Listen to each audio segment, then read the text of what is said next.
So good evening, everyone. Good evening. Welcome and thank you all for coming out. So welcome to the Austin Branch Chicago Public Library.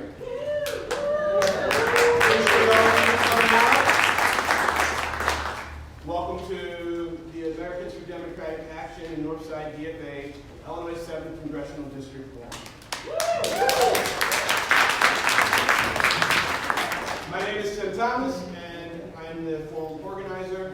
Today you will have legendary election attorney Richard Means, who will be moderating this conversation. Right, so a little background. We have 4 candidates running for Congress in IL-7. Danny Davis, he's held elected office since 1979. He first served as alderman in the 29th Ward in Austin neighborhood for 11 years. Then he served as Cook County Board of Commissioner for 7 years.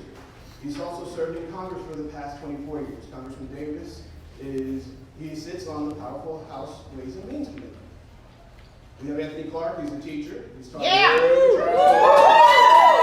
CPS schools. He grew up in Oak Park, attending OPRF, where he now teaches. In 2009, Anthony was honorably discharged from the Air Force due to a service-connected disability. He's also a founder and director of nonprofit Suburban Unity Alliance and the co-owner of Neighbors United LLC. In 2018, he ran for Congress and garnered over 30% of the vote. We have Kina Collins.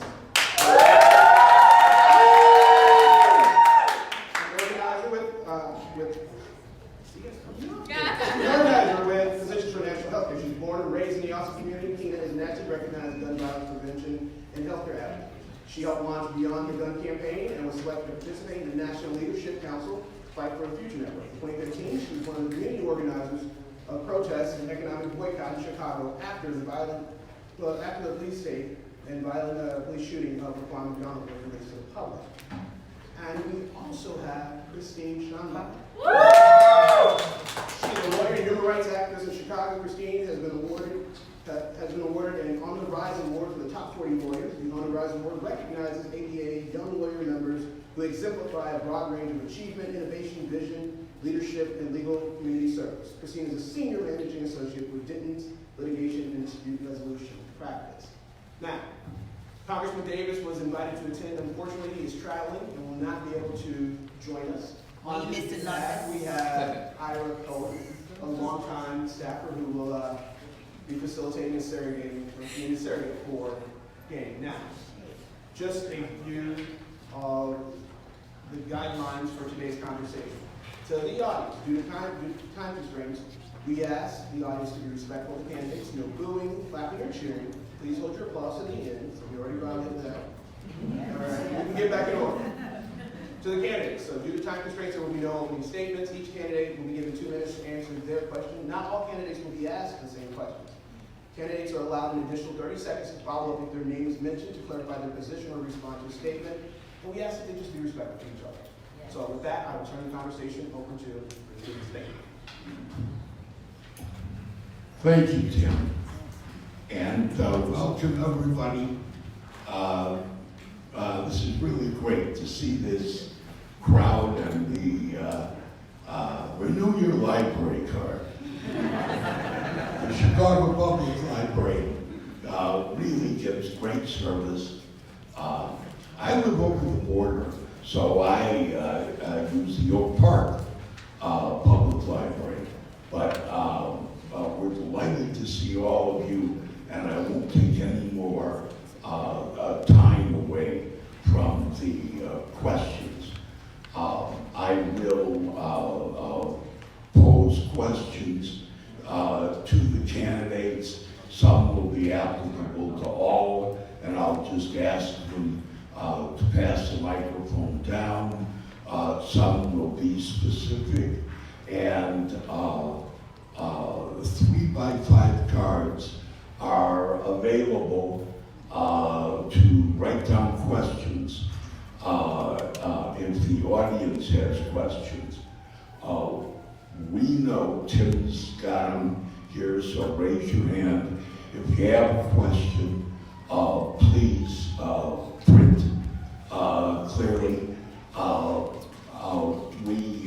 We know that quite a few of candidate to support. And we're still welcome to see you here. Raise your hand if you have questions. And during the middle of the program, please raise your hand and we'll try to get you a 3x5 card.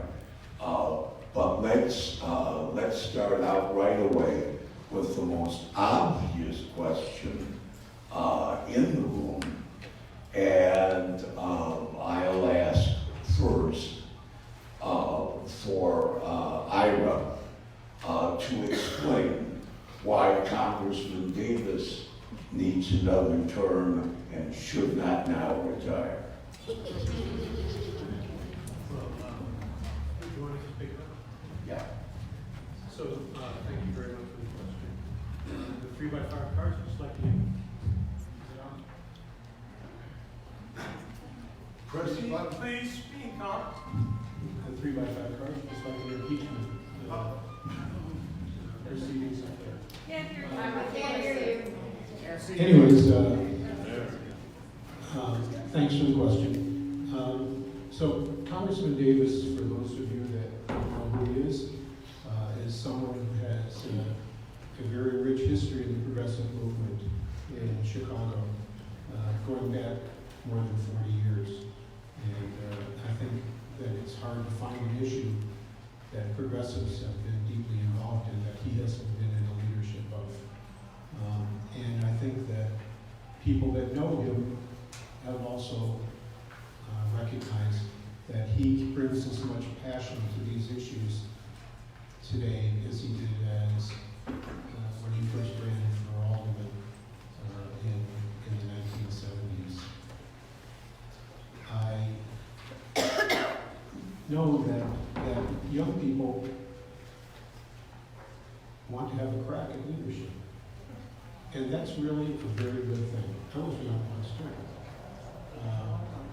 And I always thought I wanted to at least be able to explain to my elders what the correct position on issues were.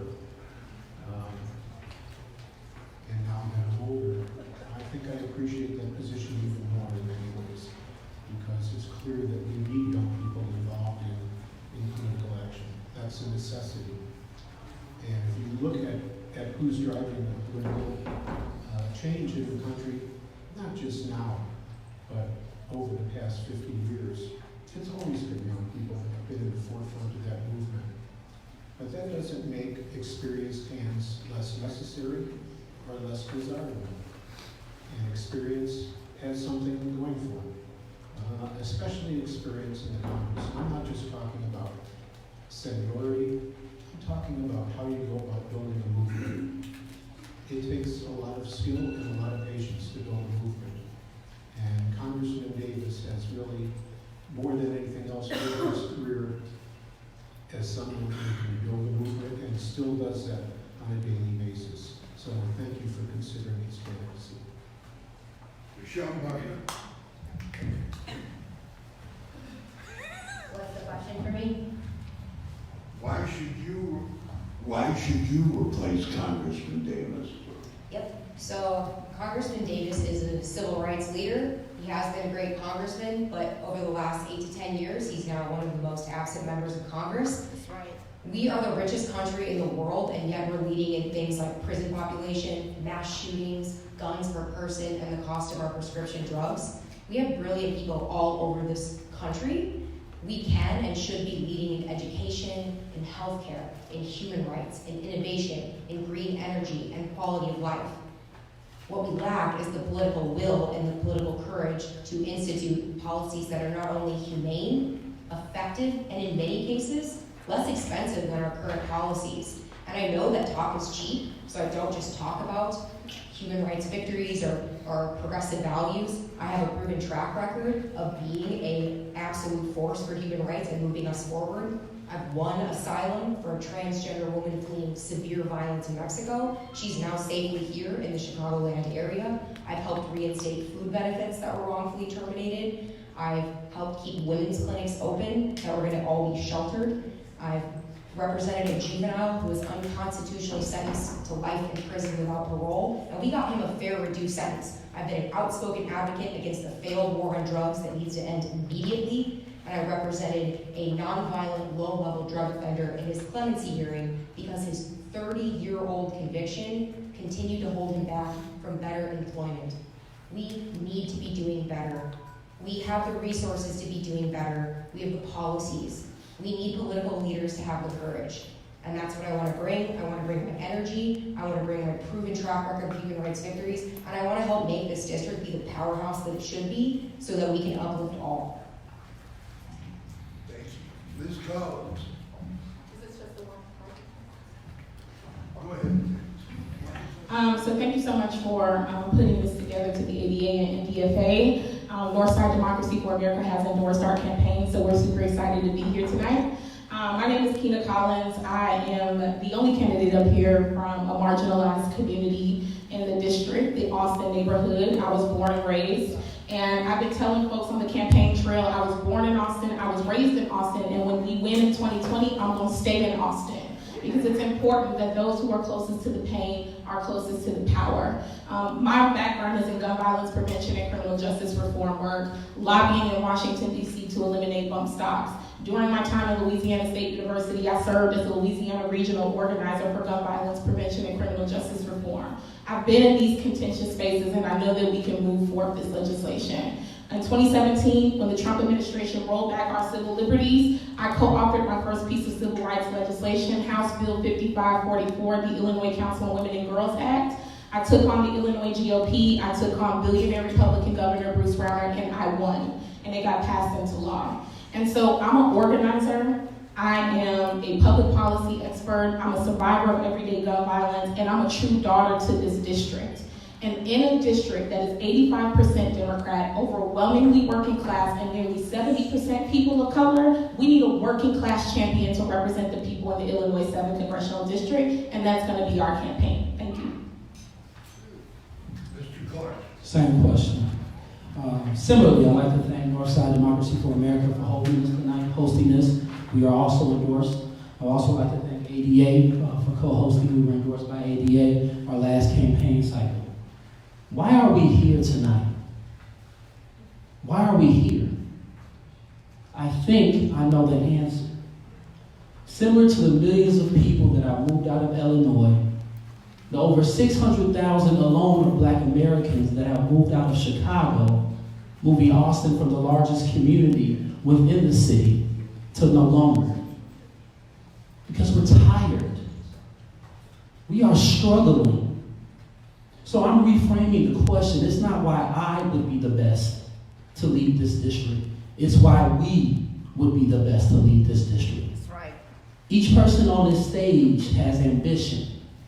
But there's a clear difference between movement and ambition. We are a movement. What does struggle look like? When I got out of the military, I was shot in 2007, the only candidate on this stage that is a direct victim of gun violence. Born on the south side of Chicago, I know poverty. I've seen my parents, like so many others today, Ryan and Blanche, I love y'all, who scraped together their money to move us to a better community. But like the narrative that often exists, you can't move away from struggle. I'm in Austin. I may not be from here, born here, but I'm in here. We work and build coalitions. I could cross the street and know the work that we've done raising thousands of dollars for the Austin Family and Community Center. I could go down the street and remember the days and nights we brought out our grill and our sound system to break up the monotony of gun violence, to hand out information to let Austin residents and beyond know this isn't acceptable. In my 11 years of teaching, I've lost 12 students to gun violence. You can still go to Quincy and Lotus and see Elijah Sims cross on that sidewalk. But it's not just Austin. Struggle is a universal language. So we're also in Maywood, we're also in Bellwood, we're in Oak Park, and I'm going to end with a quote from Martin Luther King. He states that we may have all come here on different ships, but we're on that same boat now. And this is a movement that's rocking that boat because we cannot accept status quo. Thank you, everybody. We decided to hold this forum in the Austin community because ADA is very concerned about inequality.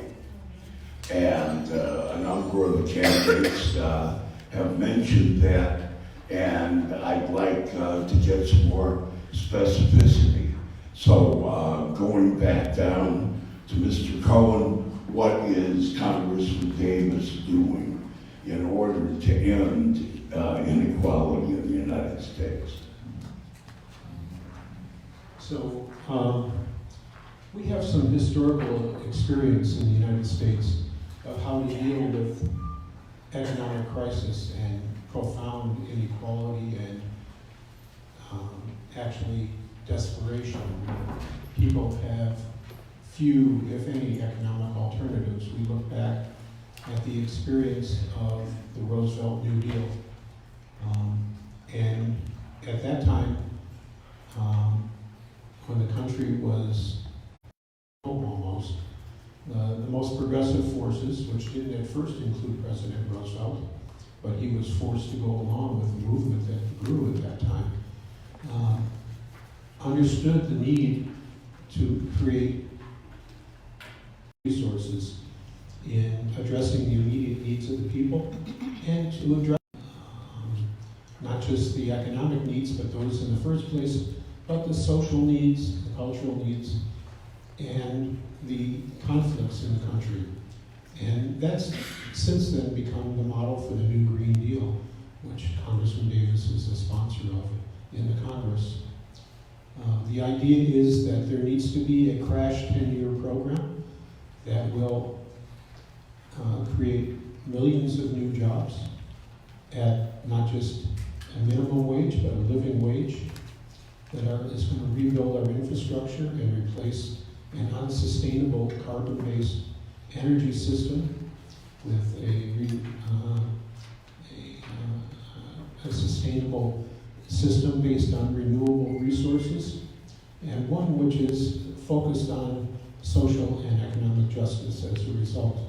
It means building new schools, new hospitals, new housing, new transportation systems, and rejecting the ideas that we have sort of gotten accustomed to, that the best way is to have automobiles driving around, or, I'm sorry, are you signaling me, or? Yes. Okay. Okay. So, I mean, that has to be our way forward. That what we need is a emergency government program that's going to engage all of the government resources in that kind of a program. The Green New Deal legislation spells it out in great detail. Congressman Davis was a part of that discussion in the Congress that helped bring that into existence. And he's been one of its strongest promoters in the Congress and around the country. Thank you. Schanbacher, Okay. So first and foremost, we need an affordable housing boom in this district. In the downtown, we keep building luxury housing, and then all throughout the district, there's a lot of vacant land and abandoned buildings. On the federal side, we need to secure federal dollars so that we can build affordable housing. In addition to affordable housing, on the federal level, we need to invest in education like it deserves to be invested in. It's a fundamental building block for our society, and we aren't adequately investing in our teachers, our students, and we need to completely shift our focus. Third, and it's a huge principle for this campaign, it's hunger. 1 in 7 people in the district are chronically without enough to eat. My grandfather was chronically food insecure, didn't have enough to eat for years. It physically stunted him, it emotionally scarred him. We throw out 72 billion pounds of food a year. That's enough to completely eliminate hunger, not just in this district, in the entire United States. The fact that anyone's hungry is a political choice. So we need to fund SNAP. Not only is that humane and effective, it actually, for every dollar you put into SNAP, it stimulates the economy about $1.30. So it also makes sense on the, if I can't sell you on humanity, then I'm going to talk about dollars, and it makes sense on the dollars. And then lastly, we need to fundamentally dismantle our prison industrial complex The war on drugs, I've said this before, is a complete and total failure. 1 in 5 people out of our 2.3 million people behind bars, which is more than China or Russia reports, and we're a democracy. It's a nonviolent, low-level drug offender. And in Illinois, if I can't convince you that it's inhumane and ineffective to lock a nonviolent, low-level drug offender in a cage, which my cousin struggles with addiction, has been locked in and out of prisons and jails, it doesn't help. Nothing positive happens after he's released from his cage. It also costs $40,000 per person per year, and that's out of your paycheck every 2 weeks. So why are we doing it? If it's not effective and it's not humane, it's inhumanity is the point, and we need to stop that. So this is about an equity agenda and moving a people's first agenda forward. The impetus for my run was that I was working at PNHP, which was mentioned before, organizing 20,000 doctors and medical students across the country to secure a single-payer Medicare for all system. And people are cutting their blood pressure pills in half, rationing out their insulin, they can't afford their mortgage and their food every month, and that's the economic reality of working class people all across this country. In my first 100 days in office, I will be convening a healthcare and life expectancy task force. We cannot change what we cannot measure. And so in our district, we actually hold the largest life expectancy gap in the country. If you live in Streeterville, you live to the age of 90. If you travel a 9-mile radius to the south side of Chicago and Inglewood, which is also in our district, it drops to 60. And we know it's because of the social determinants. It's the lead in the water, it's the toxins in the air, it's the food deserts, it's the bullets flying. And so that means we have to push that equity agenda forward, and that's exactly what we're going to be doing with the task force. It is a housing crisis, which means we have to expand the housing choice voucher. We have to make sure the average age in our district is 34 years old. Most people are strapped in student loan debt, so we have to make it proportional to student loan payments.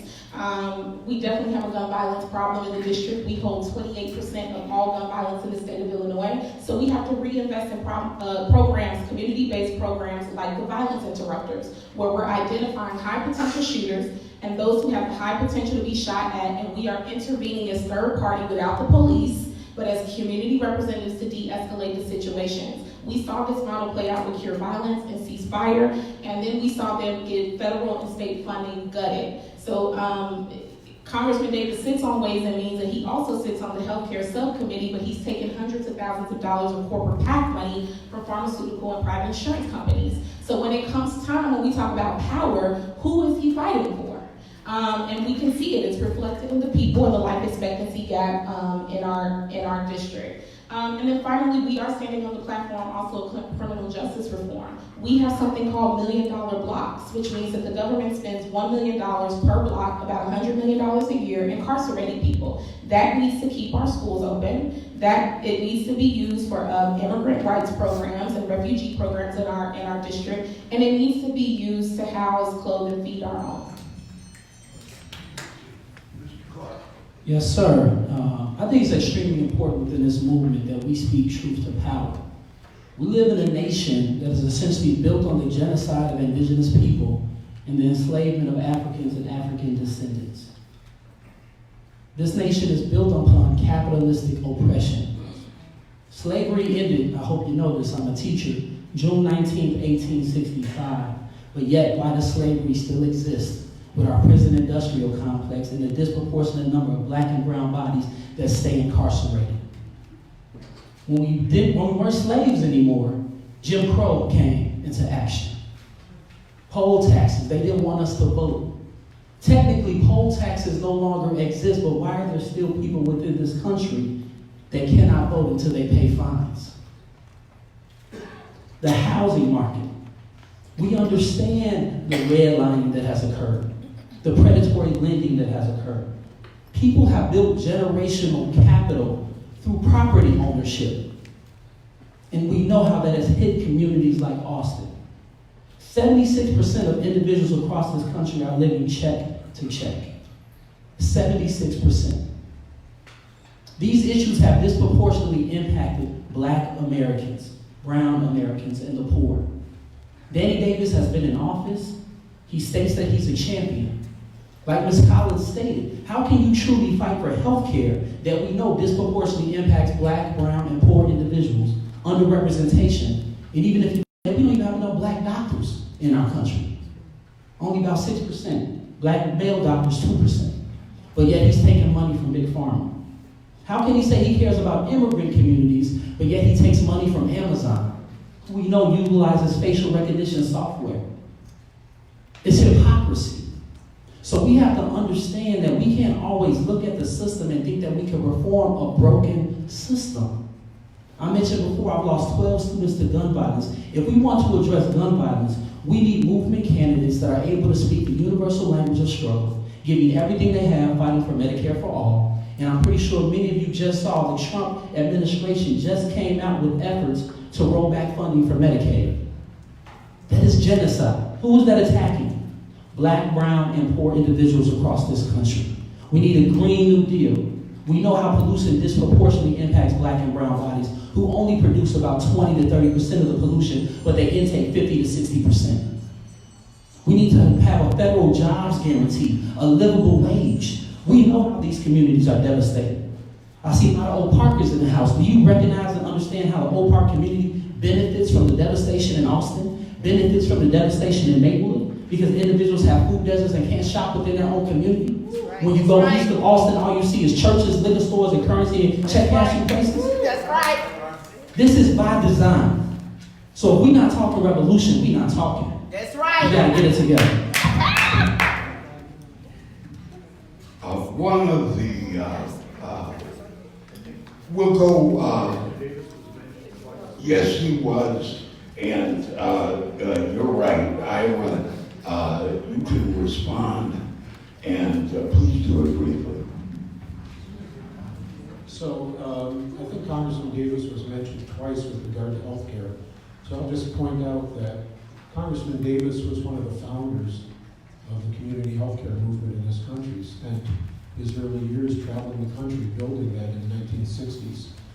He was one of the leaders of the very first Medicare for All movements, helped draft the first legislation, has been a consistent leader for Medicare for All, for totally transforming and removing the profit motive from healthcare in this country, and is one of the co-sponsors of that legislation. Every year he has been in the Congress. So what he's talking about is a total revolution of eliminating profit from healthcare. And that's really the ultimate solution. So the idea is everybody in, nobody out. If you need a doctor, you can have one regardless of what the issue is. And that also includes building facilities that are accessible and are culturally sensitive, that are attuned to the needs of that community. That's included in that legislation and has been since the days when Congressman Davis did it, when he was president of the National Association of Community Health Centers. He was elected to that office because he was recognized as a leader of that movement. Thank you. You referenced Mr. Clark's argument. Mr. Clark wanted to respond, and Ms. Collins as well. So you just said everybody in, nobody out. That was actually created by Dr. Clinton Young, who was the activist that started PNHP, where I got my start in organizing around healthcare. Congressman Davis had to be lobbied. Let's keep the facts straight. He had to be lobbied by National Nurses United in order to join the Medicare for All caucus. That's right. I'm going to bring the initiative because you don't have to tell me that people, parents can't afford their EpiPen, so they can't, we just let pharmaceutical companies gouge insulin and EpiPens. And it's just reflected. He's taken $2.4 million in corporate money from mostly private insurance and pharmaceutical companies. Furthermore, and I'm pretty sure we'll get into it, is he voted against Dodd-Frank. So when we talk about revolution and how this is supposed to help working class people, you can't help working class people and be a progressive and take money from corporations. That's right. Thank you, Ms. Collins. Thank you. Eloquently speaking. That's right. I can't lie, you bad. It's interesting to me. When my parents moved to the 7th Congressional District, I went to the military, came back, became a teacher. Taught at Banner West Academy on North Avenue in Lawler for many years, alternative school, before going to Kenwood Academy, 2012 during the strike year with CTU. Shout out to CTU. But you mentioned, as Ms. Collins stated, you mentioned revolution. I think there's a clear difference between survivors and fighters. There's a clear difference between survivors and fighters. It shouldn't be the fact that we didn't hear about Medicare for all, universal health care as a human right. Don't ever let anybody tell you option, access to, because just like stability, those are tools of the oppressor. It has to be a human right. But I didn't hear about this till I was on the ground with Nurses United, because you can't change policy until you change minds. I didn't see the congressman or his team door knocking in the Austin community, East West Garfield community, Humboldt Park, Inglewood. I didn't see them on the ground talking to people that have been ignored for generations, who the Democratic Party simply comes around with street signs and money at some black churches when it's time to vote. I'm gonna speak on it. So if we want to talk revolution, let's make it clear. I thank the congressman for his service, but he's a survivor. And I'm just going to say this, and I'm going to shut up after this and we can move on. He's a survivor that doesn't understand the interconnected issues that exist that lead to the systemic issues we're facing. Because if he truly cared about health care, we would have had to run against him and push him to legalize cannabis with a focus on racial justice.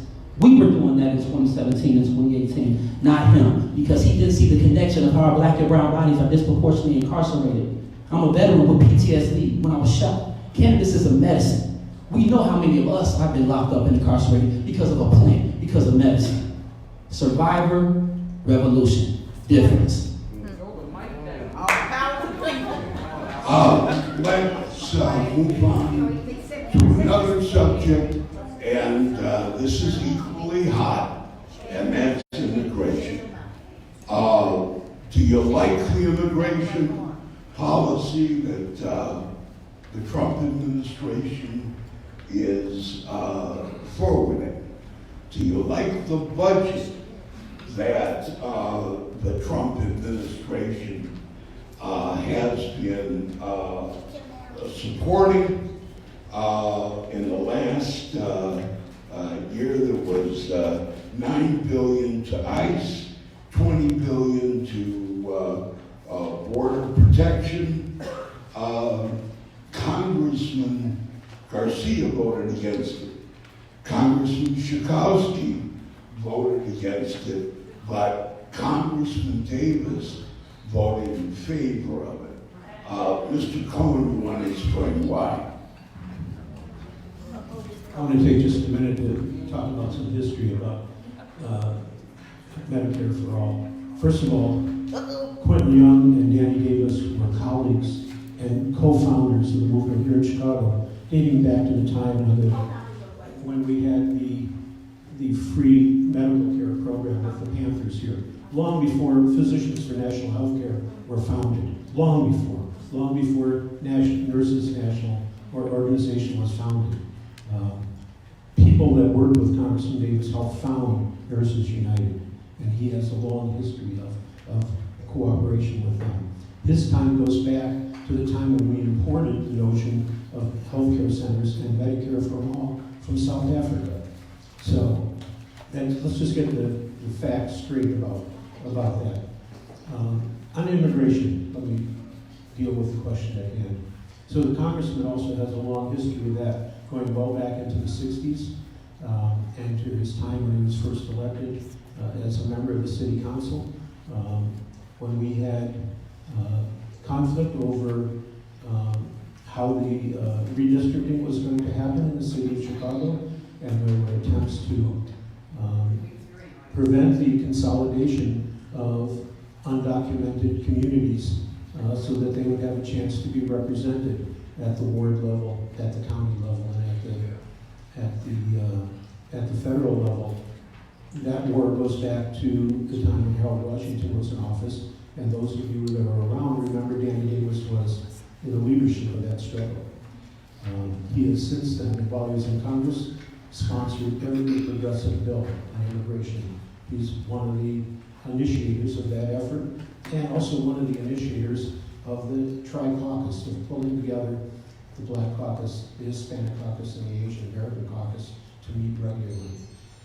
So he has a long history in struggle for equality in this country. On immigration, Ms. Schanbacher. Yep. So our current immigration system, Schanbacher, is inhumane, it's ineffective. My grandfather is an immigrant from Carlentini, Sicily. He came here and served in World War II. He built his own house with his own 2 hands because he was too poor to have anyone help him. A house that my older brother with severe mental illness lives in today.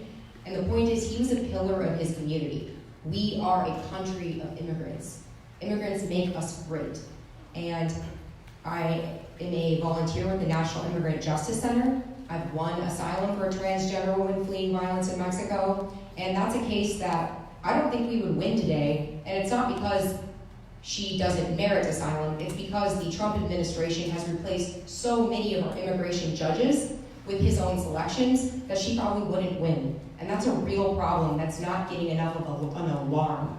Our immigration system is it's corrupt, it's inhumane. We keep changing the rules on people. We need clear pathways to citizenship. Everyone that crosses our borders need to be treated with dignity. We are humans, and we've absolutely lost sight of that. And again, this is going to take bipartisan support, and it is not about caving, it is about messaging. So if I can't convince you to please care about your fellow humans, then I'm going to talk to you about money. Because our current system, it costs $130 all the way to over $700 per person per day. And if you've seen the cages that we're locking people in, there's absolute corruption going on. No one should be locked in a cage when they're coming over our borders. The fact that we're paying that, it is literal government corruption. And we need to rein it in. We need to be ringing the alarms. There's not enough energy being brought to this. And not only did I work on the legal side, I helped in NIJC get more attorneys that will work on these cases for free to help their mission. I help with the education of what's going on at the borders. If you haven't seen Icebox, I really encourage you to do that. We held a free screening. It is about what's going on at the border from the eyes of a 12-year-old child. And it's absolutely heart-crushing. So we need to do more. We can do more. We have the resources. Again, we have the people. We lack the political courage, and that's what I want to change. Thank you. So, where once again, we cannot measure the totality of this position by number of years served or number of votes. Right? This should have been an easy vote for Congressman Davis, given that 95,000 people in this district were born in another country. Really quickly, before I forget, Dr. Quentin Young was, a friend with Congressman Davis, but he also believed in the completely eliminating the private insurance industry. So you can be friends with somebody and still vote in a way that's not favorable to their political ideology. So just wanted to get that straight. We can talk in platitudes about what we want to do with the immigrant community, or we could be talking about what we need to do in the district. What we need to do, and I worked closely with Commissioner Amla Anaya when she was pushing in Cook County to remove the gang database. We need to completely eliminate Section 287 in the Immigration and Nationality Act, which gives local and state lawmakers the ability to work with, it gives federal agencies the ability to work with local and state lawmakers to basically enforce immigration laws. And we've seen them pull people from sensitive areas like hospitals and schools and churches, folks being deported after surgery. This is inhumane and it's not right, and this should have been an easy no for Congressman Davis. I recently traveled to New York, and I went to Rochester. I was in Syracuse, but we traveled through Rochester, which is 100 miles outside of the Canadian border, and there were immigration officers who came onto the train and asked every single person, basically like, just stop, Gestapo, pull out your papers. Are you a citizen in this country? And for me, it's like, what does an American look like? How far are we going to let CBP and ICE go, and how far are we going to let this administration go to put up a vanity wall like the border wall and waste our tax-paying money? So I'm happy to work with the immigrant rights community and say that we do need to repeal Section 287, we need to repeal 1325, and we need to work closely with immigrants' rights groups on the ground to make sure that we're bringing forth comprehensive legislation. This is an extremely close issue to me Because as I stated, oppression is by design. And this is why it's so important that we focus on changing minds and not just policy, because how this current administration and past administrations, because understand, we had a Democratic president in office that were deporting individuals as well. We have to change minds. Our community is struggling and under attack and under siege. I believe we're the only candidate, the only campaign on this dais that months ago, we have direct relationships with the Roma Collective in Berwyn and Cicero. We have direct relationships with Pilsen Alliance, 25th Ward IPO. When we could have been out campaigning, what was most important is that we were hitting boots to the ground when there was threats of ICE coming into the communities, working directly with police departments. I see Paso here. Years ago, before we ever ran, Paso came into our community, and I was just trying to be an ally, followed their lead, and worked with them to change the minds of community members to push forward a welcoming village. No individual is illegal. No one. And I want to just say something as a teacher. I'm a history teacher, and I'm thinking in my head, when I hear people say we are a country of immigrants, I just want to check this real quick. Blacks are forced migrants. We did not immigrate here, and then we had indigenous people that were already here. But if you understand othering, you understand that immigrants that did come to this country, like the Irish, like the Italians, they were treated like dogs and shit as well. Excuse my language, but let's keep it 100. So what I'm going to say, because no one is illegal, what we believe in, and I want to get this right, I have it in my head, but I don't want to miss one thing. We need to expand DACA. Our organization worked with a church in Pilsen that was being harassed by white supremacist organizations. We were trained on filling out DACA renewal applications. And you know what changing minds looks like?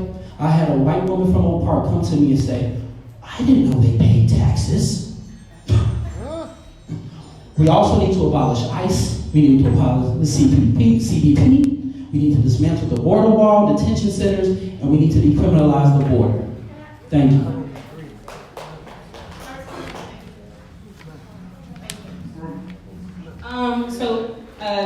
The organizations that Anthony named are very important organizations in the district, but the organizations that my campaign has been working with are the African immigrants who get left out of the conversation of immigration in this country, the Haitian immigrants whose country is in complete civil unrest. So when we talk about immigration, we can't just keep talking about the surface level things. We also have to talk about how militarization in our humanitarian aid to countries is us sending troops to their country instead of sending jobs, instead of sending aid, true aid to them.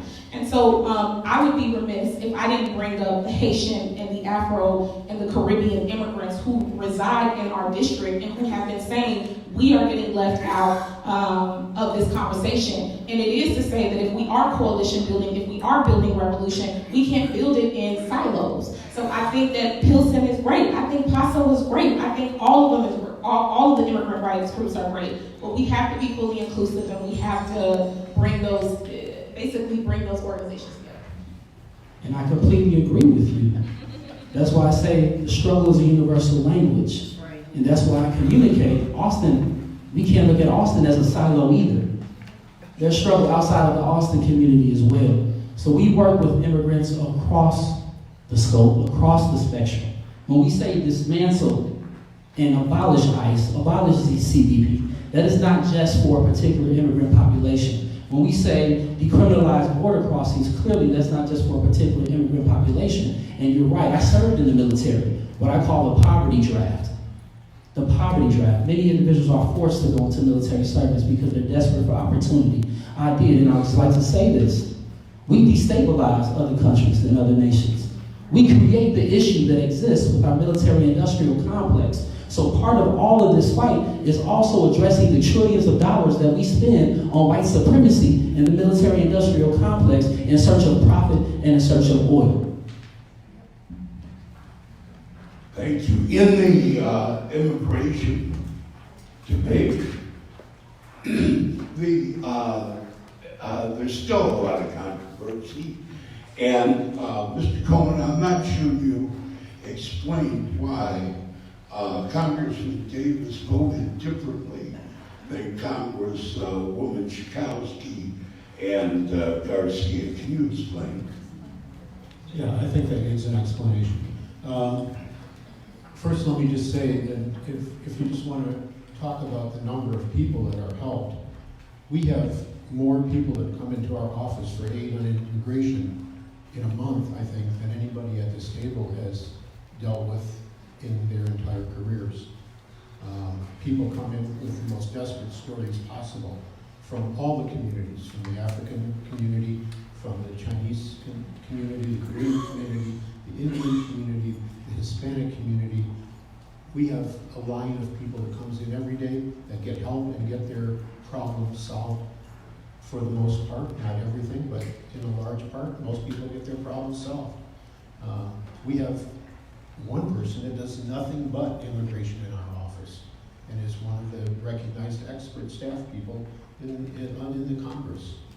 So that's not the answer to the problem. That's just something that we do because people need help now. They come in because they need help immediately. Let me just talk a little bit about why people vote in the Congress.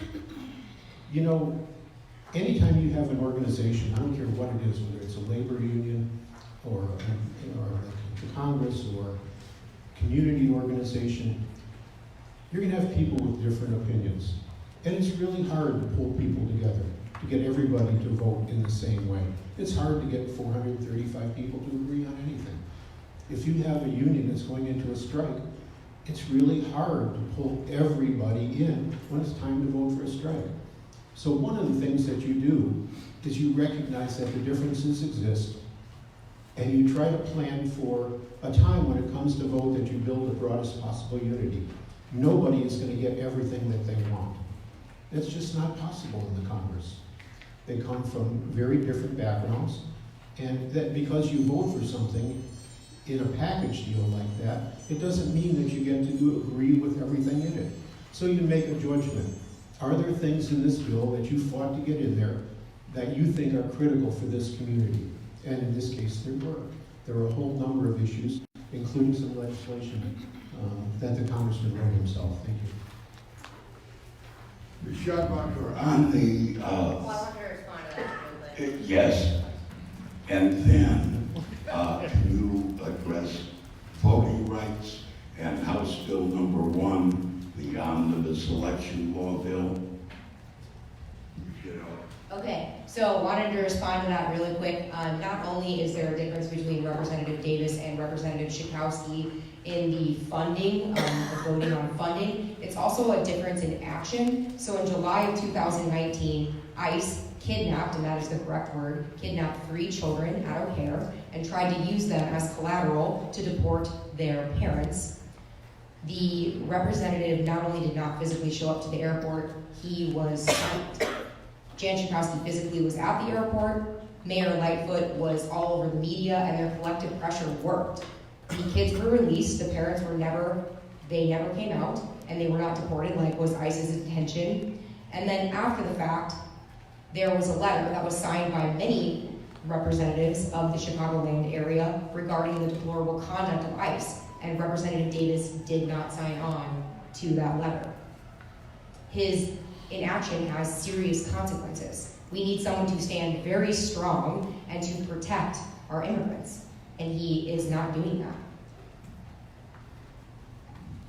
Can you go on to talk about voting rights? Actually, I don't know enough to speak about that. I'd be happy to learn more about it and be able to give you more comment about it. Okay, Ms. Collins, a general position on voting rights and House Bill number 1, if you know it. Yeah, so I think first off, I believe in ranked choice voting, and yes, we do. And that's something that I'm going to work on when I actually go to Congress is the abolishment of the Electoral College. Very similar to the situation that we have here in Illinois 7, a lot of people do prefer ranked choice voting because there may be several progressives who hop in a race at the same time, and they want the ability to voice their opinion about it, and it is designed to keep people out of the system.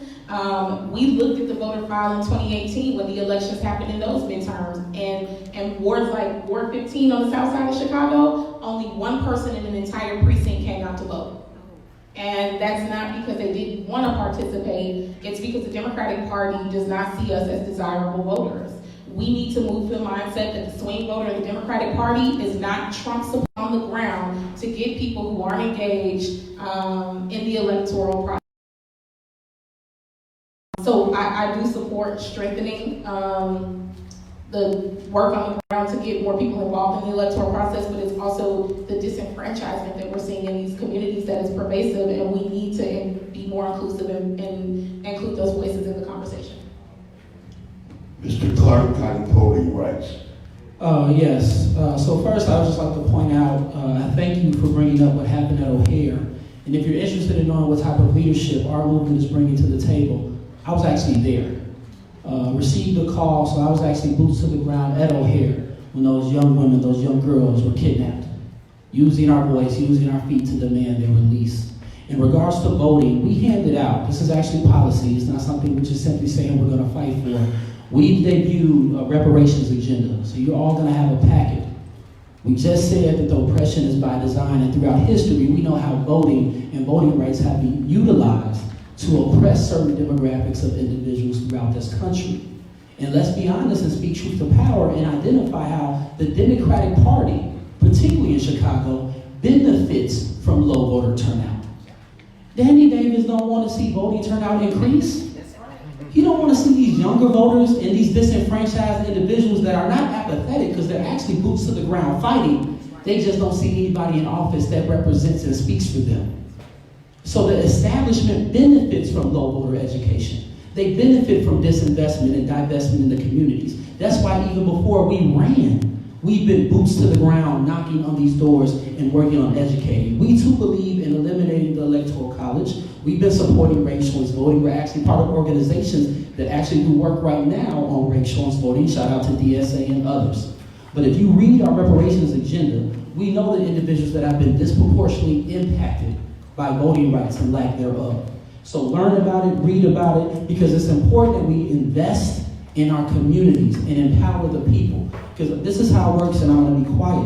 When we ran in 2018, they don't believe in a true democracy. They don't truly believe in letting the people decide who's going to be their representative.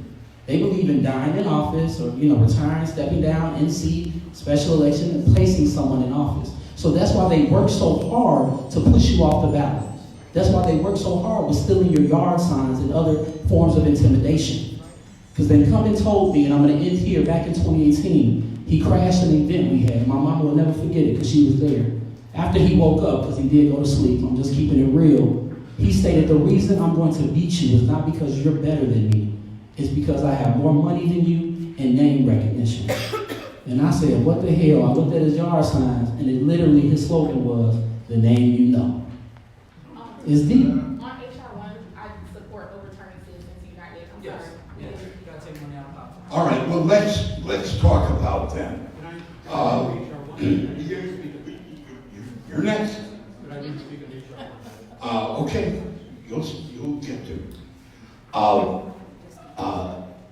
voting rights, campaign finance reform, HR 1 is something that I think Mr. Cohen can tell about, and so let's go another round on voting rights.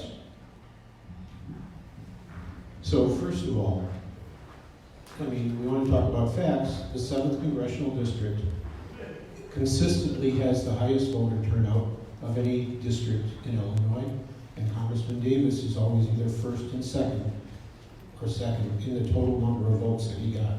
So when it comes to organizing and getting out the vote, the congressman is benefiting from the fact that he has spent his entire life fighting for voter rights and for fighting for educating people about the importance of coming out and voting and making a difference. Let me just speak about a couple of things. Again, ranked choice voting, something the congressman has been advocating for years and has spoken about it, not only here, but has been invited to speak in other congressional districts and come and work with them on the issue. When it comes to voting in this, I guess I already spoke about redistricting and the importance of that, but That was a huge issue here in Chicago for many years. We don't remember how big an issue it was back in the days of Harold Washington and the way that the gerrymandering took place. The congressman was a key force in making sure that the Supreme Court decision for demanding that we have majority-minority districts was maintained in Illinois here, even though we really didn't have enough African Americans to fully fill out 3 congressional districts. Otherwise, we wouldn't have 3 members of Congress who are African American origin. So there's a long history of the congressman being involved in all of these issues. I think, again, it is hard to think of a voting rights issue that the congressman has not been at the forefront of over all these years and remains at the forefront of and is a fighter for, including with H.R. 1. So I just think that the history here has been continually distorted, and it's good for people to make assertions. I just want to go back to some previous ones that just really irritate me because I also have some history here. Talking about the congressman's relationship with Quentin Young. I know something about that. Quentin was also a friend of mine. His son is a good friend of mine. I work with him every week now. We're cooperating on a national project. I know something about the history of Danny Davis and Quentin Young and how they came to join together for Medicare for all, rather. And I really resent the notion that somebody can just make assertions about it. I know people that have been working for official positions for national health care going back to the very founding of the organizations, people that are still at the leadership of it, including Stephanie Mohan. I'm just irritated by the fact that just because you make an assertion and claim that you know the history of these organizations out of the blue, and it's just not true. I was there all these years. The congressman was there all these years, and I refuse to allow his name to be trampled in the mud by false assertions about these things. On voting rights, you're next, Ms. Collins. So, campaign finance reform, we absolutely need it. It's absurd that it is speech in some contexts, but not for real Cubans. That a special interest group can give $5,000 to $10,000, or in a super PAC you can give an almost unlimited amount. We need to completely change our campaign finance laws. That's a ridiculous system to have. We need to overturn Citizens United. We are a people-funded campaign, and as a people-funded campaign, we've outraised every single person in this race collectively from people. And the representative, the supermajority of his fundraising comes from special interest groups. And it's easier to stack up $5,000 to $10,000 checks. We get people who give us $1. We get people who give us $1.50. We also get people who give us significantly more, because that's the makeup of this district. This district is extremely economically diverse. It has people that will want for nothing ever in their lives, to people who have none of their basic needs covered. And our campaign is resonating with everyone. And that's who we're funded by, and the people are using their money to show that they support the campaign, and we've outraised everyone in this race from people. So just really quickly to go back, I never contended that Congressman Davis was not friends with Dr. Quentin Young. I contended that he's taking corporate PAC money from pharmaceutical companies and private insurance companies, and it's detrimental to the Illinois 7 Congressional District because we have the largest life expectancy gap in the country. We need somebody who's going to go in and speak with a moral authority in those congressional chambers and take on the big pharmaceutical companies and take on the private insurance companies.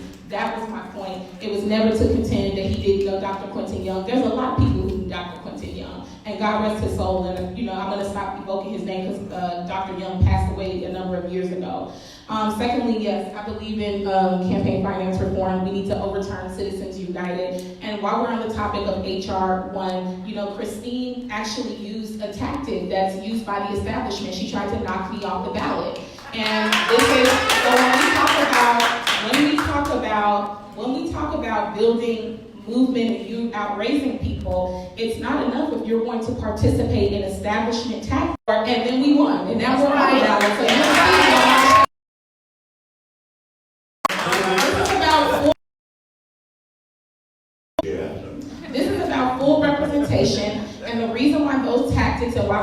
support HR 1 and different things in the bill is to say that we need to eliminate the gutter, dirty politics that go on by people who are whiter and wealthier and come into districts that are majority black districts and try to knock folks off the ballot who are working class people, period. Back to the Schanbacher.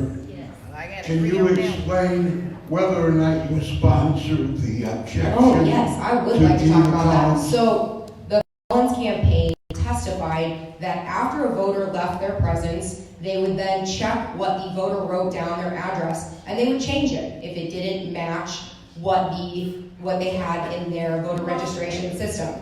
And the Cook County Board of Elections found in 2018 that was fraud, and they kicked the person off the ballot because it fundamentally is a gut punch to the integrity of our election laws. So yes, the Chicago Board of Elections found that they did call it highly inappropriate, and that's a quote. And they also struck dozens of her signatures off.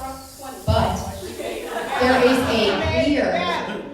is a clear disagreement between the Cook County Board of Elections and the Chicago Board of Elections. But there was highly inappropriate conduct going on, and as an officer of the court, I have a duty to uphold the law, and this was a fundamental attack. And if you can't play by the rules, if you're trying to get on the ballot, then I'm really worried about what you're going to do once you have the power of the office. And so it was fair. It passed a motion to dismiss, meaning that there was something there. It also passed a further hearing. And then I implore you to look in yourself and see what was changed. Names were changes. Addresses were changes. Full-out addresses were changes. Zip codes, cities. There's nothing that they would not change, and they testified to this. So we rightfully challenged it. Thank you. Collins, will respond, please. The bottom line is we won and we're on the ballot. Number two, Ladies and gentlemen, please, let's stop it for a moment. If the folks in the back can't stop the cheering, we're going to have to do something about that. I don't know what you want us to do. Why don't you let us hear the people up front here? They're shooting barbs at each other just fine without me. So, let's go ahead. Thank you for Ms. that. Collins. So we're on the ballot. That's number one. Who collected signatures on behalf of the Kina for Congress campaign as the youngest black woman running for Congress in Illinois history. I think it was important to utilize our campaign to show how intersectional forms of discrimination come in to block elevating into leadership, especially when we are in a majority where black women are the highest voter turnout. And while it was not the impetus for my run, representation does matter. So I submit for a point of consideration for every voter in this room. Think long and hard about who says they're going to represent all of us when they get elected. And just for the record, we had 20 signatures that were taken off out of 3,200 signatures that were turned in. So we're on the ballot, and I hope to see you all on March 17th. Thank you.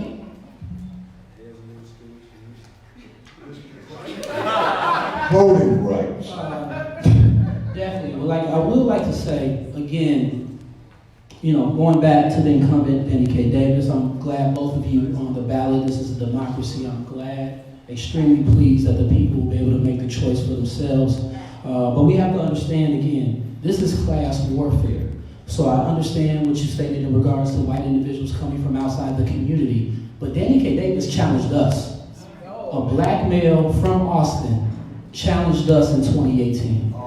We had to spend over $13,000 of our own money. They challenged our signatures. Through that process, they brought in individuals that lied on the stand.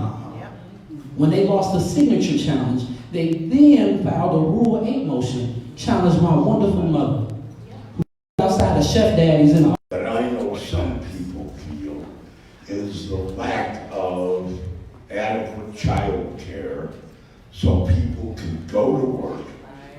And the United States is, I think, democracy in the world that does not provide adequate child care. Mr. Cohen, what will Representative Davis do about that? I don't mean to be disrespectful, Rich, but I just want to finish up this last discussion. Let me just talk a little bit. Mr. Clark suggested that people lied in their depositions about knocking him off the dome. That's not true. What really happened is people came and filed depositions that said the person that handed me the petition to sign is not the person that signed on the bottom of on the affidavit. That was true. What the Board of Elections ruled is that another person who did sign was someplace in the neighborhood, and that was adequate to count those signatures. All right? That's a novel interpretation of what the law is. That's what they ruled. That's just what happened. But the notion that people lied to bump Mr. Clark off is just not true. And you can look at the record about exactly what happened. That's what happened. And you know, there's no sense in making stuff up. That's what happened in that case, in the hearing. Now let me just go on and speak about a quick other few things. Child care. That is not true. I don't. Let's just go back and in the next round, if you want to talk about child care or elections, that's fine. So Congressman is in favor of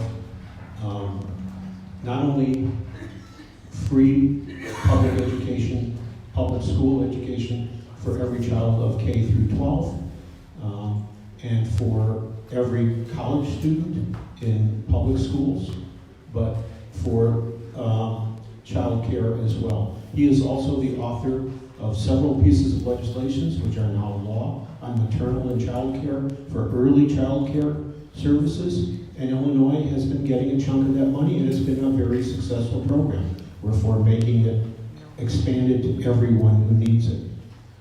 This is something that the Congressman has a leadership role in the Congress and has been repeatedly recognized for in child care organizations that deal with youth. So that should be something that's a right for, I can't see that, whatever it is. Okay. On child care. Yeah, we need to do a lot better with our childcare. We're 41st in all the countries in the world for our maternal health care. Our maternal mortality rate keeps increasing. Meanwhile, other countries are decreasing their maternal mortality rates. So it's not just what happens after the child is born, it's how we are treating the parents while the child is being brought into this world. And we don't do a good enough job with that.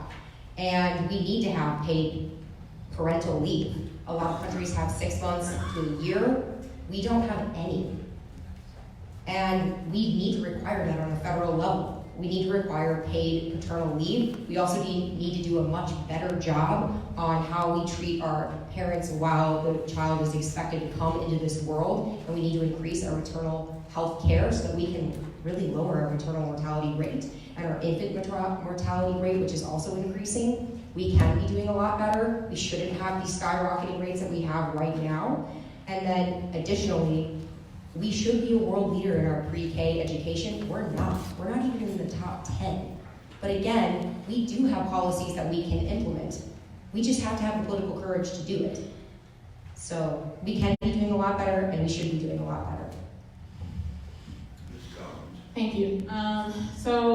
It's obviously an issue. What I did in I can tell you about what I'm going to do, but I want to tell you about what I did. What I did before I needed all of y'all's vote. I co-authored House Bill 5544, the Illinois Council on Women and Girls Act. And it was in direct response to the Trump administration eliminating an Obama-era policy called the White House Council on Women and Girls. And one of those initiatives in that bill that we built in was that we center the voices of working class women, immigrant women, the trans and non-binary community. And And all of those folks said that one of their top priorities or barriers to work or school was childcare. So in my campaign, I will fight for free universal pre-K, because that's how we know all the case studies have shown that once students have the ability to be educated sooner and earlier, they do better in the long term. Furthermore, it's just in our district in particular, is ending the school to prison pipeline. We know that once we're investing in education early and we're giving these opportunities for parents to mobilize economically in the district, it has a trickle-down effect to the kids as well. So I've already codified and wrote legislation around universal pre-K, and we'll be implementing and fighting for it in Congress when I'm elected. As a public high school teacher, I salute all teachers out there, all parapros, all teacher aides, all security, any and everyone who works within school systems to educate and support our children. We need to understand again how the issues are interconnected. We're not only support and are fighting for universal pre-K, but we also believe in free lunch and free breakfast for our students and our children. Tying it back to the Black Panther Party, Brother Fred Hampton, who's from this state, Maywood community. That is extremely important because I see firsthand how our families and parents are struggling. How many of our children don't have safe havens within their communities and they're starving. How can teachers expect a child to quote Shakespeare with an empty stomach? So it's extremely important. And because it's by design, let's also call out the Title I federal funding that often comes into our communities. How we fund public school systems is inequitable. Property taxes funding our public schools is inequitable. That's how you have where you can cross out of Austin to where my first teaching job, I made about $18,000 a year. I had freshman through senior students in the same classroom with 3 computers. We couldn't make copies. To now I'm at Oak Park and River Forest High School where teachers are making 6 figures. Every student has a Chromebook. You can make as many copies as you want. That's disparity. All teachers across this country need to make $60,000. It needs to be tied to cost of living. We need to support our teachers. And shout out to CTU, who I was on strike with in 2012 at Kenwood Academy, and shout out to them for this past strike that was so much bigger than them. Because it's a travesty with the mental health issues that we face, that we didn't have at least one nurse and one social worker in all our schools. And I just want to say this as a disabled veteran with PTSD, that's post-traumatic stress disorder. I served in war. I was in the military. You need to understand that when I'm teaching and seeing our youth, many of them are displaying the same manifestations of PTSD. But because they lack the understanding oftentimes, they don't even know they're self-medicating. They don't even know they're struggling. So I want you all, when you leave here, we're talking about education, Google this. Go to YouTube and type in Danny K. Davis and Arnie Duncan. If you know who Arnie Duncan is, that's Mr. Privatization. That's the individual who was taking money out of public schools and pushing for charter schools and private schools. And I want to say this, I don't vilify any parent that makes a choice to send their child to a charter school because they're desperate. They're looking for opportunity. I blame the government. Google YouTube, go to YouTube and type in Danny K. Davis and Arnie Duncan. You'll see backroom meetings that they had prior to the multiple school closures that exist in our communities, prior to the multiple mental health facilities that exist in our communities. They're not putting children first. We are. All right. This district, 7th Congressional District, goes from Streeterville to Ukrainian Village to Austin, down to Englewood, to Oak Park, and out. Greater Grand Crossing. Okay, so it's a big congressional district. It has lots of different neighborhoods. Some of these neighborhoods are depressed. What economic development will you propose if you are in the Congress, and what has Congressman Davis done with regard to economic development? Excuse me for the candy in my mouth. I'm a diabetic. I think I haven't had time to eat today, so I think I'm fresh. What do you say? The congressman, as I mentioned before, is a big supporter of the Green New Deal because he understands that we really need fundamental systematic change in the way we talk about reorganizing how our society works. We not only have significant disparities in our community, great inequalities between our various communities, what we have is a whole corporate system that manipulates the system for a growing share of the economic pie in this country. For the past 40 years, at least, probably closer to 50 years, the share of the economic pie that goes to the big corporations has been increasing steadily. The share of the national income that goes to workers has been decreasing. This is at a time when economic productivity has been increasing. I think the number is something like, over the past 40 years, productivity has increased 70%, and the share of that going to workers is about 11%, if I remember the numbers off the top of my head.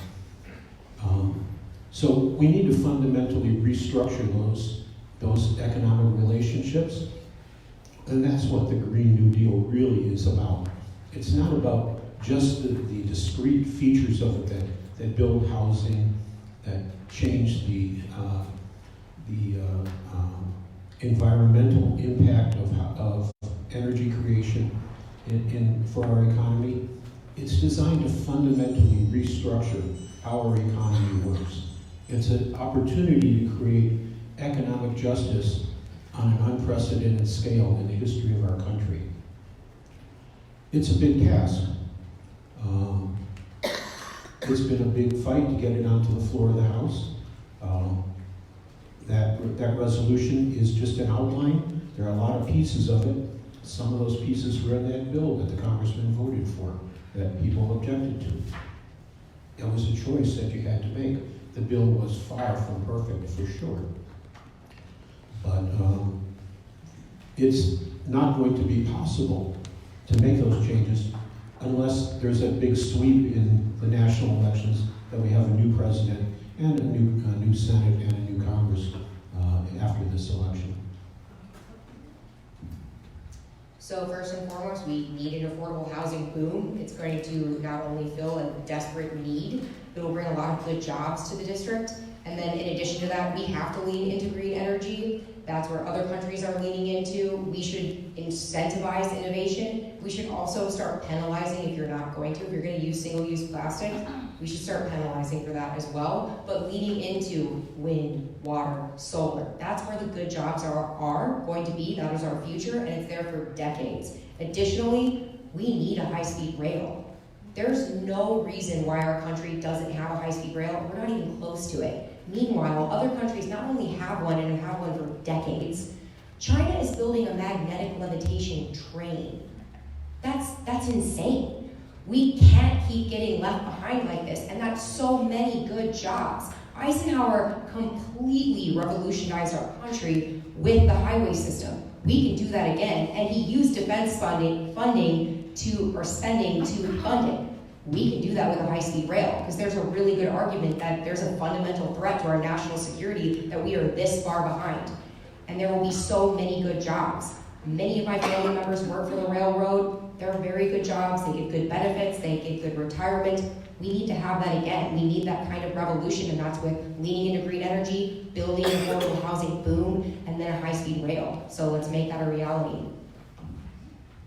The two ways that I believe that we need to bring economic equity back into the district is through identifying the opportunity zones that are in the district, which are specifically designed for low-income census-tract areas where we could be investing dollars into real estate and abandoned buildings, and small businesses. So when we look down the Madison Boulevard, that's a perfect opportunity of where we could be revitalizing and bringing small businesses back. When my grandparents moved to Chicago, they were in the second great migration of Black folks from the South coming to Chicago in the 1970s, and they bought up brownstone and opened small businesses because the opportunity was there. They didn't go to college, but they had manufacturing jobs, which is also why we need to bring manufacturing jobs. Well, we know in the historic neighborhood that we're sitting in now, Austin, there was Bronx, right? That got shut down, General Electric got shut down, and then we saw all of these families get displaced, and we also saw a lot of white flight to the western suburbs.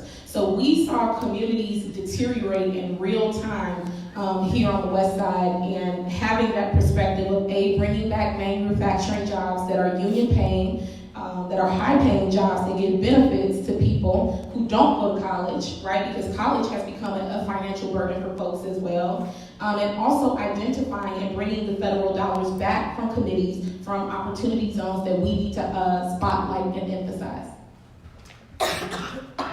Yeah, definitely. This is a huge issue that exists. You know, we continue to say that issues are interconnected, so they require interconnected solutions. Black America, brown America, working class poor America, we lack generational social and economic capital. By design, this has taken hundreds and hundreds of years for the government to prevent us locally and federally from creating this type of wealth. And when we attempted to, even through segregation, hopefully you know about Black Wall Street, Tulsa, Oklahoma, the government burned it down. This is by design. So if we want to solve these problems, we have to have a Green New Deal with a focus on housing. Shout out to Senator Sanders and Congresswoman Alexandria Ocasio-Cortez for presenting that. We need a homes guarantee. Housing is a human right. We need a federal jobs guarantee. Anyone who wants to work should be able to work. It was so telling when we visited 10 cities across this city. We went Facebook Live, and I remember one person typed up, "Where are the people?" They were actually at work. We have working homeless in our communities, over 80,000 in Chicago when you account for people that are house hopping and couch hopping. It is a huge issue. We need a livable wage, and I truly believe public transportation needs to be free. It truly does. And if you once again refer to our reparations agenda, we even go further into infrastructure.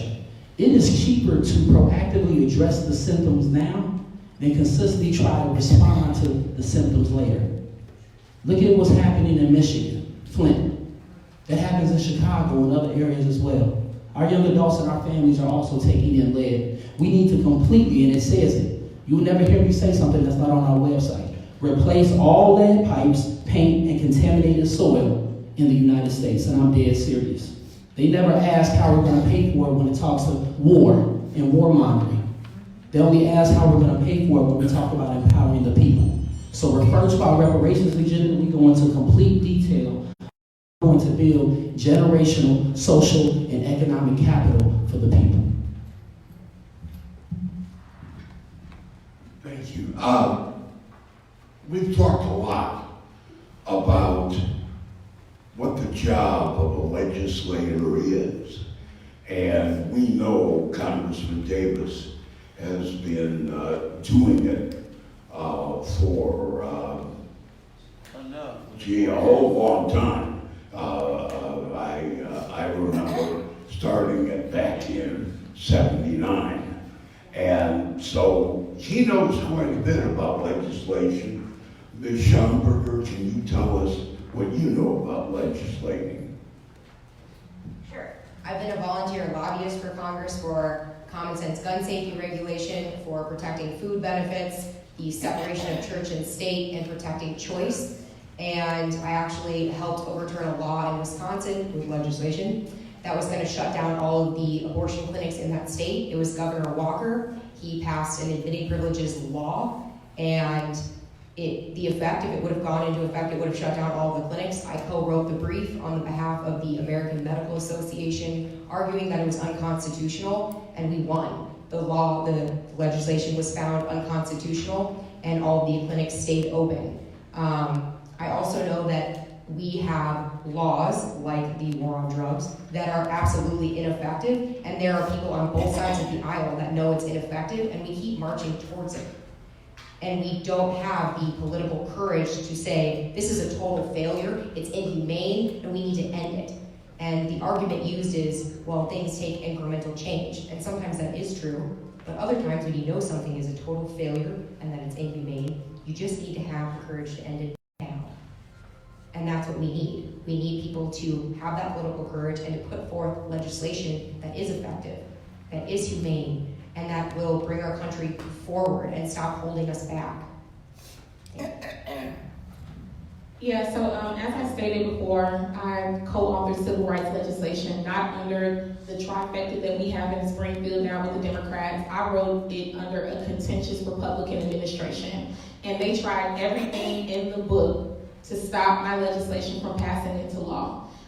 When House Bill 5544 went into committees, the Illinois GOP committee members told me, we are putting this bill on a hot list because you're trying to expand reproductive health care, you're trying to protect the transgender and non-binary community, and we can't have that in Illinois. That's not what our voters want. Well, I traveled to 68 counties out of 102 in the state of Illinois. I strapped up my sneakers, I picked up a clipboard, and I door knocked while I was writing that legislation, and the people were on our side. We took on the GOP in Illinois, we took on that Republican, we took on Bruce Rauner, and we won. And so prior to me writing my first piece of civil rights legislation, I worked with Center for American Progress in Washington, D.C., lobbying against gun violence. I was in Louisiana, and I didn't meet one gun owner in Louisiana who didn't believe in universal background checks, closing the boyfriend loophole, red flag laws. They all believe in that. So I believe that there's a political apparatus that tells us that writing legislation is a hard thing to do, and then when you speak to the people on the ground, it's not. We're all on the same page. So I'm not going to be going into Congress on day one, training, on-the-job training in day one. I know how to write bills, I know how to lobby for them, and I know how to get them passed into law under contentious environments. And you don't have to water down your progressive ideals to do that. Yeah, this is a great question, and I believe once again, I go back to this is not an I answer, this is a we answer. Nothing can be done without people working together in coalition building. And I want you to understand, I haven't been able to be a lobbyist. I have a full-time job as a teacher. Full-time. Started a nonprofit, full-time job as a nonprofit director. Used to be a co-owner of a small business, Neighbors United LLC, where we employ at-risk youth, primarily in the Austin community. But yet and still, I have experience and we have experience as well. Too often the narrative is experience. Each and every one of you have a level of experience in the struggle. That's right. So what's this experience here? Homelessness in Atlanta, I'll never forget. Being shot in 2007. I'm also disabled in regards to Behçet's disease. I have to get treatment every 2 weeks from the VA. I'm a public high school teacher, a nonprofit director, boots to the ground in the community. And while being able to work full-time, run a nonprofit full-time, we've still been able to build coalitions within our communities to push for Fight for 15 in the Oak Park area, push a welcoming village, supporting PASO in the Oak Park area, working with that now with Reserve Collective in Berwyn and Cicero, eliminated Columbus Day. And if you look at the importance of education, when you rock the boat, sometimes you have to rock the boat because systems don't want to change. So I'm just going to share this experience. 4 years ago now, young women leaders came into my room at school and told me that one of them had been raped and that the rape culture within the building was pervasive. We built coalitions, we pushed, and we helped change the sexual assault policy, helped write it within the district. 3 years ago, I was suspended because I called out racism in the community. But that was the preface into helping change the racial equity policy within the building. That is coalition building. When we were attacked, we led marches in the community calling this out. So the experience is the struggle. The experience is working on policy while still working full-time jobs, multiples. And when we get into Congress, we will continue to build those coalitions, similar to Congresswoman Alexandria Ocasio-Cortez, who did write the Green New Deal on her own. But shout out to Sunrise Movement and so many other organizations. Together we're stronger and we can make a difference. There is a phrase that politicians use, dialing for dollars. I think probably Congressman Davis does it. A lot of congressmen do. let's talk about each campaign. How is the campaign being funded? What do you rely on? What would you like to see? Well, I think Congressman Davis has one of the worst records in Congress in raising money. It never really bothered him. It's not a big issue with him. A lot of the money that he raises go to pay his dues to the DFA. If you get appointed to what's called an exclusive committee, your dues to the DFA are higher than average. And he doesn't spend a lot of money on running for office. And he doesn't do dialing for dollars. I've never heard him make a call in all the years I've known him for worked with him closely and worked for him for over 40 years. He does hold fundraisers, and he does get money. But you know, I heard the congressman talk the other day at a meeting, not too dissimilar from this, about growing up in rural Arkansas and never knowing an elected black official until he came to Chicago. That was the environment. And he came here with the notion of changing that, and he has made a big difference in the number of elected black officials on all kinds of levels. He has helped elect local officials, judges, statewide officials, and other elected officials at the federal level. He has a long record with that. But his feeling is that in this talk that he gave, he said, you know, if we had to depend on our community for enough money to be competitive in races, there wouldn't be any African Americans that are elected in this country. That's just the reality in many districts. It's certainly the reality in this district. And so it's true that you take checks, especially from unions and other organizations like that, that might be $5,000. We don't have as many as people like to say. It's all public information. People can go look at it. There's nothing secretive about it. Big donors are listed by name. Small donors, if you make only a small $5, $10 donation, you don't see that. That appears kind of as a lump sum on your campaign contribution, either whether it's the FEC or the state forms. So we get a lot of $5 and $10 contributions. We get a lot of people that walk into the office and say, you know, Congressman Davis, I don't really have much money, but here, you know, can we go up to your political office and I can make a donation, please? That's just something that happens on a daily basis. But funding for him is not a big issue. He's never worried about it. He's dipped into his own savings repeatedly whenever he needs to spend money. It's just the kind of person he is. He lives on a budget that most people in this community could relate to. He lives in the community. Has never moved out of the community. And that's just what he devotes his life to. So, but in terms of how money should be raised, he actually favors the small dollar model like New York City has, where you could donate up to, if I remember right, $175, and you can get back public funds up to 6 times that amount. Somebody should check me on those numbers, but I think that's the formula in New York City. That's the kind of public funding that he has supported his entire career, and the kind of funding that he would like to see for federal office. Our funding is coming from real people. That's where our fundraising is coming from, and you can also see our reports online on the FEC. We have a very diverse people that are supporting us. It is racially diverse, economically diverse, religiously diverse, sexual orientation, geographic location. So we're appealing to what this district is, and it's extremely diverse in every possible way. As I've said before, we need to change our campaign finance laws. We should have some sort of public fundraising that comes into effect after whether you cross some sort of threshold, and we're raising so that we can pay our staff, and we pay our staff a very competitive wage so that people aren't just they're getting paid and fully compensated for their work, and that's very important. And I think that particularly on the Democratic side, we need to make sure that we're talking about fair wages, that we pay our staffs, and we pay them robust wages, and that's not a frequent thing that you see on campaigns. Typically people get underpaid. So we're paying very competitive wages and we're raising money from people.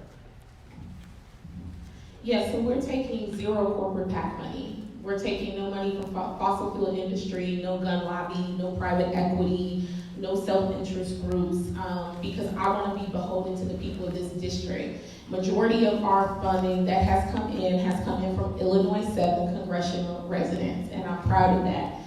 Because y'all have thrown support behind our campaign from the very beginning. We've aggressively done house parties and in-district fundraisers, which has just proven the momentum that we have going in the campaign. I know that Mr. Cohen brought up the DCCC. I think that the fact that Congressman Davis is taking corporate PAC money and then paying the DCCC is even more problematic, because we know that the DCCC is trying to stop the emergence of insurgent candidates coming in and shaping and shifting this party.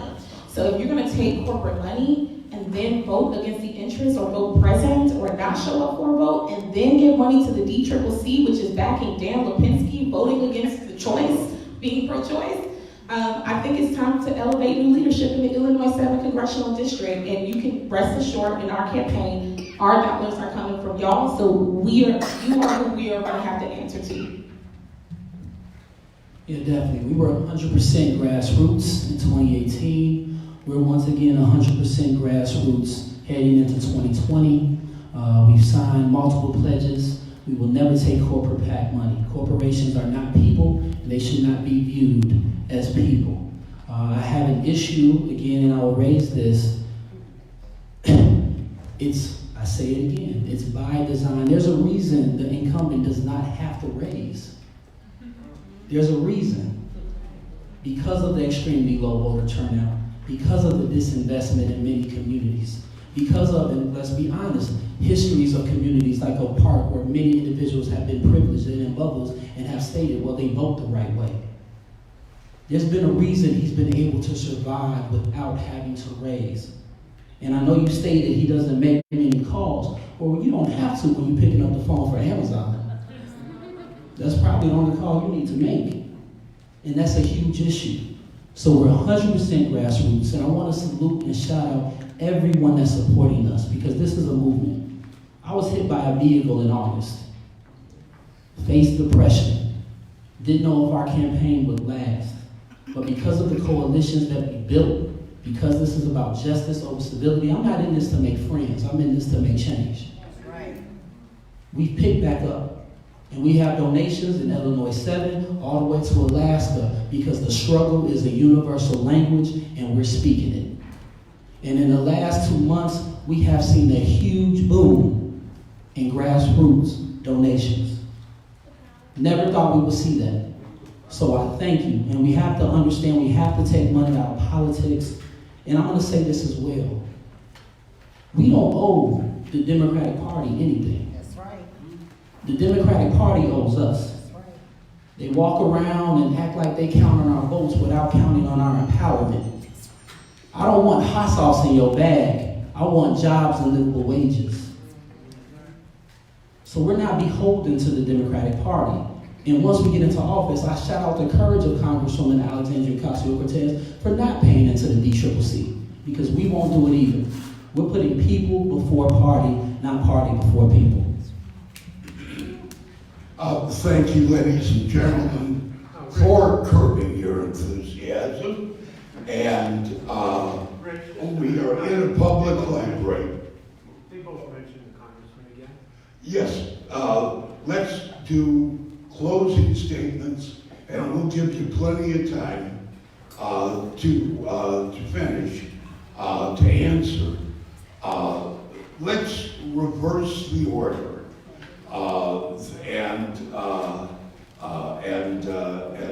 so Mr. Cohen can sum up and defend Congressman Davis at the end. So 2 minutes from each candidate, This is a public library. It closes. We need to be out at 8:30. And so 2 minutes from each candidate. Mr. Clark. I once again sincerely thank each and every one of you for coming here tonight. We humbly stand before you as a movement. I stated earlier, when we dare to struggle, because we are struggling, we dare to win. How are we struggling?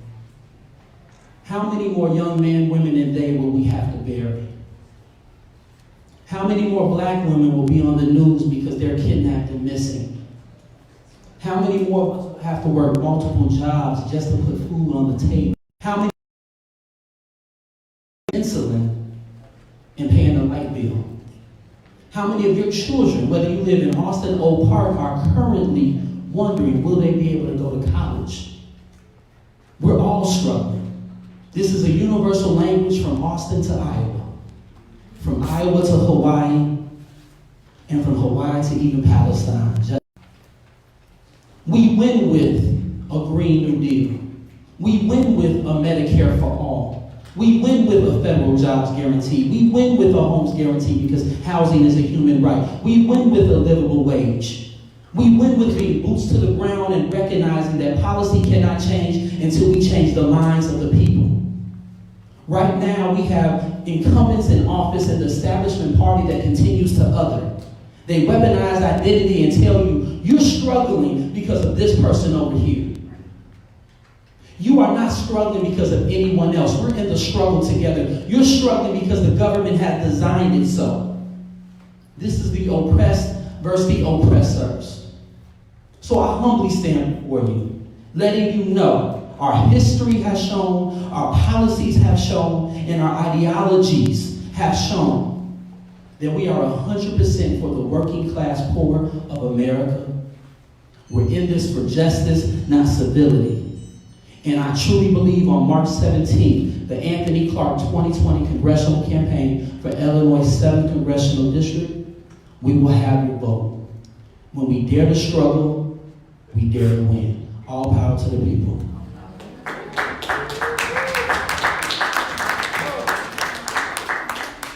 So I want to thank the ADA once again and the DFA for inviting us out. This is super important that we are bringing to the forefront the voices of the people of this district in a diverse way. I am the proud daughter of union parents who worked really hard, Teamster and SEIU, my mom and dad right here.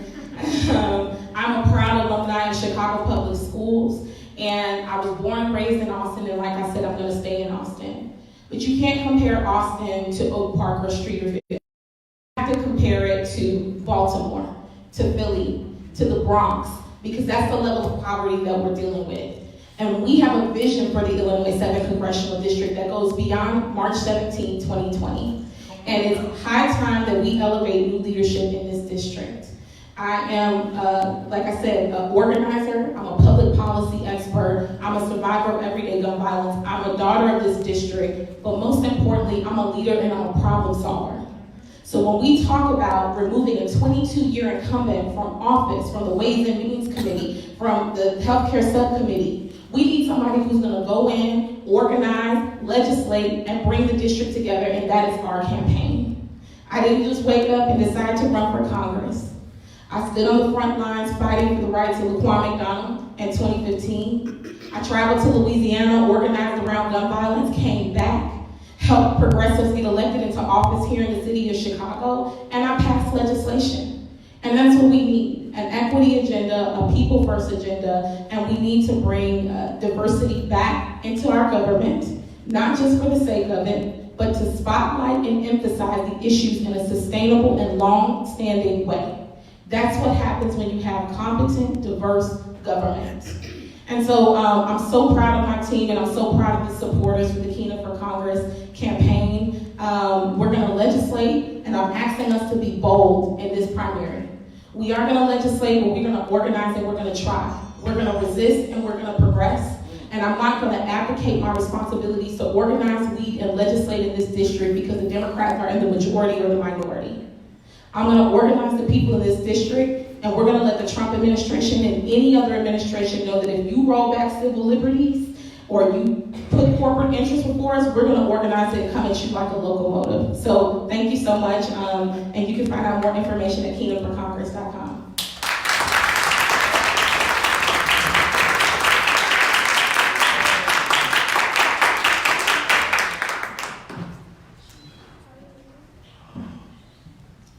Thank you so much for your time. I truly believe that we are at a soul-searching pinnacle point of our country. We are leading in things that we should not be leading in, like prison population, like mass shootings, like guns per person, the cost of our prescription drugs. But we do have the resources to turn it around, and we can do it. It seems like we can't, particularly with this current administration, that we can't be a world leader, that we can't be showing what it's like for universal health care, what a great education system is like to bring hunger down to its knees, but we really can. And universal health care is a very personal issue to me. My brother's wife was saved by the ACA. He has serious mental illness, and prior to the ACA, he was uninsurable. So we couldn't afford a specialist, and he got really mad. He got to the point where he couldn't live alone, he couldn't work, and then he couldn't leave his own bedroom. And then fast forward to the ACA going into effect, and we could afford a specialist. This specialist completely changed his diagnosis, completely changed his medicine. And today, my brother lives independently. He has a job. And for the first time ever, he came and visited me and my husband for Thanksgiving. So he went from not being able to leave his own bedroom to coming to visit Chicago on one of the busiest days of the year. We unlocked him. So again, I know I say this all the time, but if I can't sell you on the humanity, well then we changed him into a positive tax-paying member of our society, and he is not alone. So let's finish the job. We need universal health care. And that's not the only area of our society that we need to improve. We need to fundamentally take down our prison industrial complex, and we're making a lot of money there. But we could be making, not only is it inhumane, we'd make more money if instead we focused on education, on job training, on mental health services, so that we can unlock people and stop locking people's dreams away. Lastly, we need to eliminate hunger, and we can do that. You can't do anything if you're hungry. You can't study. You can't do job training. And you surely cannot continue to rise and improve yourself. So let's be the country that we can be. Because again, we do have the policies that we can implement. So let's have the political courage to get it done. Thank you.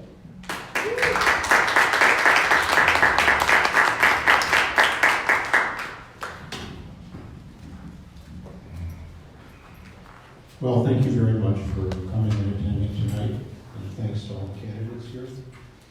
I think it's great that we have young people that are involved in struggle. I wish them well. I sincerely do. I think they're future leaders. I don't think that I want to see the congressman replaced. I'm prejudiced about that. But these young people have distinguished themselves, and I applaud them, and I hope you do too. Let me just say that I can't think of an issue. There certainly were no policy issues raised here today that Congressman Davis has not been a leader on and is a leader on in the United States Congress, that he wasn't a leader on already when he was an alderman or a member of the Cook County Board of Commissioners. I don't know whether you're talking about, you want to talk about getting rid of campaign financing? He's the co-sponsor of the resolution in the House to amend the Constitution to take away the right of corporations to act as people. He's the co-sponsor of that legislation. And he's been supporting that notion for decades. Criminal justice reform, he's not only the author of and successful pusher of the second chance, but he was on the board, the local school council of the prison jail in Cook County. He was a high school teacher before that for 6 years. While he was a high school teacher there, he was the union delegate. He has had all these experiences, And he continues to do that on a daily basis. He carries on a schedule that would kill me.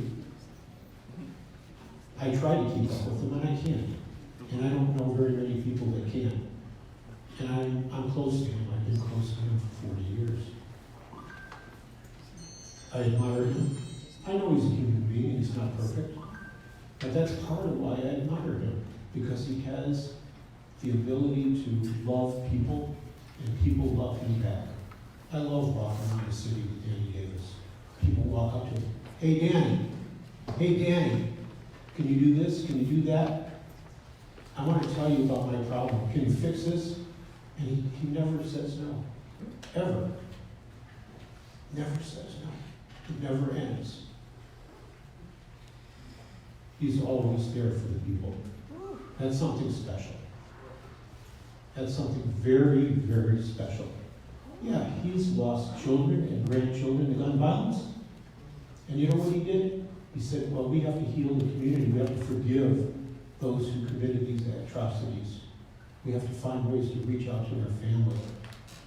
And so this morning, he and Representative Hank Johnson, along with Elizabeth Warren in the Senate, introduced the most comprehensive gun control bill probably in the last 50 years. Does he make a big deal out of it? No. Because people still want to come up and say, hey, Danny, that's a good thing. Ladies and gentlemen, thank you very much for attending Americans for Democratic Action and DFA, Democracy for America. Need your membership, need your support. Please see Ray over there, the other guy with the tie, or me, or some of the other people to sign up, and thanks very much. Good night.